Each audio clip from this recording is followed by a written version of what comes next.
Level 1. The Ipohai. Private Second Class. You are 18. You are from a rice farming village in Kyushu. Your father farmed the same land his father farmed.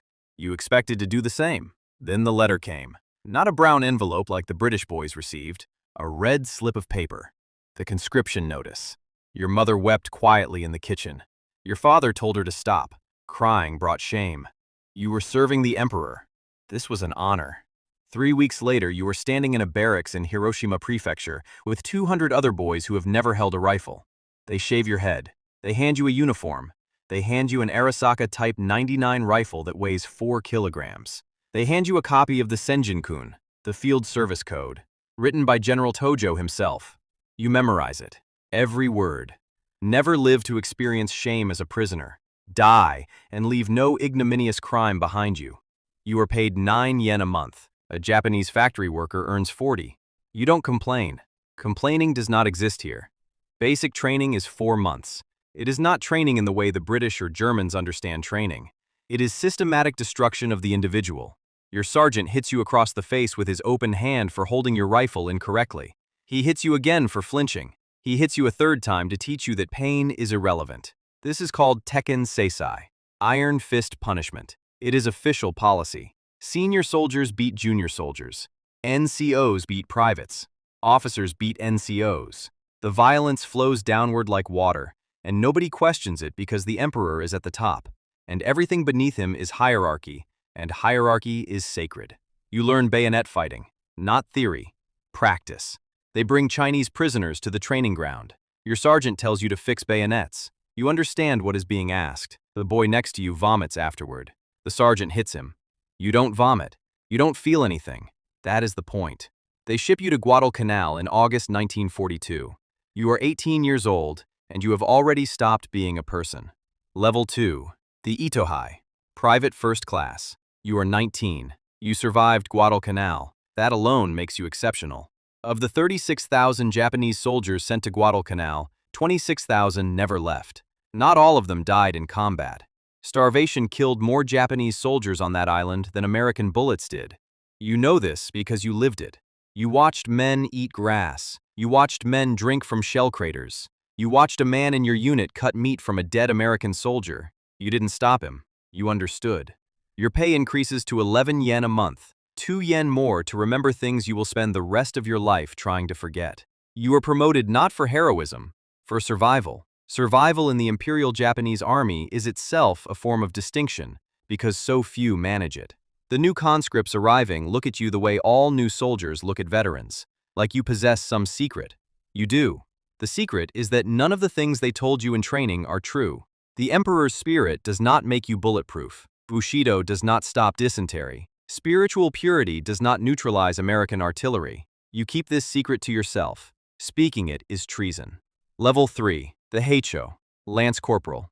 You are 20. You are now responsible for 4 men. Your pay is 15 yen. You carry the same rifle as your men, but you also carry the weight of their lives in a war that has already turned decisively against Japan. You know this. The officers don't say it, but you can read a map. You can count ships. You can see that the supply lines are breaking. You are fighting in Burma now. The Imphal Campaign, 1944. General Mutaguchi's plan to invade India. 100,000 Japanese soldiers crossing some of the most brutal terrain on Earth with 3 weeks of supplies for a campaign that will last 4 months. Mutaguchi calls it the March on Delhi. The men call it the Retreat of Bones. Your unit runs out of food in week 4. You eat roots. You eat your pack horses. You eat leather from your own boots. The monsoon comes. The roads dissolve. Men die of cholera, malaria, dysentery. Men die sitting against trees, and nobody moves them because everyone is too weak. The road back from Imphal becomes lined with Japanese dead. British soldiers who come later call it the Road of Bones. Of the 100,000 Japanese soldiers at Imphal, 30,000 die in combat. 40,000 more die of disease and starvation. You are one of the 30,000 who walk out. You don't know why you survived and they didn't. You stop asking. Level 4. The Gunso. Sergeant. You are 21. You command a squad of 13 men. You earn 25 yen a month. You are now the soldier who carries out the Tekken Seisai on the men below you, the same punishment inflicted on you. You tell yourself it builds strength. You tell yourself it prepares them for what's coming. Some nights, you almost believe it. You are in the Philippines now. Leyte, October 1944. The Americans have landed with 200,000 men and 700 ships. Your division has 16,000 soldiers and resupply lines that the American Navy cuts within days. General Yamashita knows the Philippines are lost. Imperial headquarters does not accept this. They send reinforcements into a meat grinder. 80,000 more Japanese soldiers shipped to an island that is already decided. You receive orders to hold your position. You hold it. You receive orders to counterattack at night. You counterattack. You lose 6 men in one night, taking a hill the Americans retake the next morning. You write their names in your field diary. The army doesn't want field diaries. Captured diaries give the enemy intelligence. You keep it anyway. They were people. Someone should remember their names. Your sergeant major tells you that death in service of the emperor is the highest honor a man can achieve. You nod. You have been nodding for 3 years. Your face has learned to agree while your mind goes somewhere else entirely. Level 5, the Socho, Sergeant Major. You are 23. You are the senior NCO of your company, the backbone, the institutional memory, the man who keeps the unit functioning while officers rotate in and out. You earn 40 yen a month. You have survived 4 years of a war that statistically should have killed you several times over. You know things the junior men don't. You know that Japan has lost the naval war. You know that American B-29s are bombing the home islands. You know that the special attack units, the Toko, the Kamikaze, are not volunteer heroes. Some are, many are not. You have seen young pilots who did not volunteer get quietly transferred to special attack squadrons. There is no mechanism to refuse. Refusal is dishonor. Dishonor is worse than death. The machine produces martyrs whether they consent or not. You don't discuss this. There is no one to discuss it with. Every conversation happens inside your own skull. You have become very good at maintaining 2 minds simultaneously. The outer mind that serves and obeys. The inner mind that watches and remembers. You are not sure which one is real anymore. Level 6, the Shoi, Second Lieutenant. You are 24. You are an officer now. You earn 70 yen a month. You spent 18 months at the Imperial Japanese Army Academy in Tokyo. You learned tactics, strategy, military history, and the absolute supremacy of spiritual force over material force. They taught you that Japanese fighting spirit, Yamato Damashi, could overcome any material disadvantage. American steel, American numbers, American supply chains. Spirit defeats all of it. You are commanding a platoon on Iwo Jima now. February 1945. The Americans land 70,000 Marines against 22,000 Japanese defenders dug into 18 kilometers of tunnels, bunkers, and interconnected fortifications. General Kuribayashi has abandoned the traditional banzai charge. No more running into American guns screaming for the emperor. Instead, attrit. Bleed them. Make them pay for every meter. Your platoon is assigned a tunnel complex beneath the volcanic rock. You have food for 3 months, water collected from condensation on cave walls. You watch the Marines die above you through periscopes. You watch your own men die beside you from wounds, from thirst, from the slow psychological dissolution that comes from living underground while the world burns above. The Americans secure Iwo Jima in 36 days. 6,800 Marines dead, 20,000 Japanese dead. Of 22,000 defenders, 216 are captured. The rest die or disappear into the rock. You understand now what the Senjin-kun meant. It was never a code.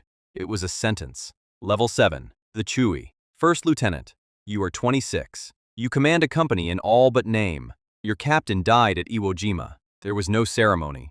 You simply turned around and 150 men were looking at you. You earn 85 yen a month that you have nowhere to spend. You are preparing now for Ketsugo.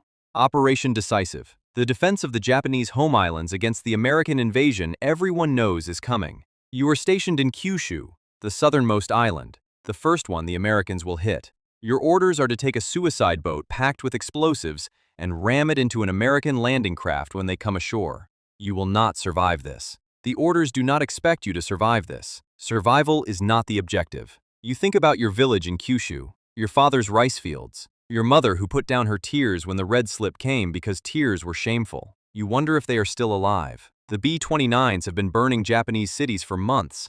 Tokyo, Osaka, Nagoya. You have no way to know. Letters stopped coming a year ago. You don't think about whether the order makes sense. Thinking about whether orders make sense is a path that leads somewhere you cannot afford to go. Level 8. The Tai. Captain. You are 28. You command 180 men. You earn 110 yen a month. You have survived longer than almost any officer who started when you did. You have outlasted men who were braver than you, smarter than you, stronger than you. You have learned that survival in this war has almost nothing to do with any of those things. It is August 1945. Something has happened. You don't know exactly what. The rumors reaching your position in Kyushu are confused and contradictory. A single bomb destroyed an entire city, Hiroshima. Then another, Nagasaki. Then the Soviets declared war and swept through Manchuria in 10 days, destroying the Kwantung Army, 700,000 men, in less time than it takes to receive orders from imperial headquarters. Then the emperor speaks on the radio. August 15th. You have never heard his voice before. Nobody has. It crackles through the receiver, and the words are formal and ancient, and it takes you a moment to understand what he is saying. He is saying, the war is over. You sit very still for a long time. Your men sit very still. Nobody speaks. 3 of your officers walk outside and perform seppuku rather than accept surrender. You watch them go. You don't follow them. You are not sure if that makes you a coward, or one of the few sane men left in a military that spent 8 years manufacturing insanity. Level 9. The Shosa.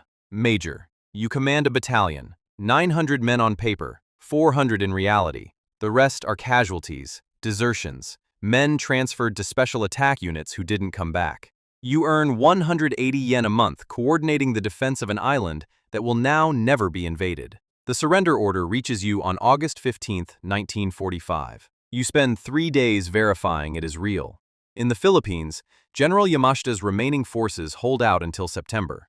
In the jungles of Lubang Island, Lieutenant Hiro Onoda will continue fighting until 1974, 29 years after the war ends, because his commanding officer never formally relieved him of duty. He is not crazy. He is precisely what the Imperial Japanese Army made him, a man for whom surrender is literally unthinkable. You think about the 2.3 million Japanese military dead. You think about the 800,000 Japanese civilians dead.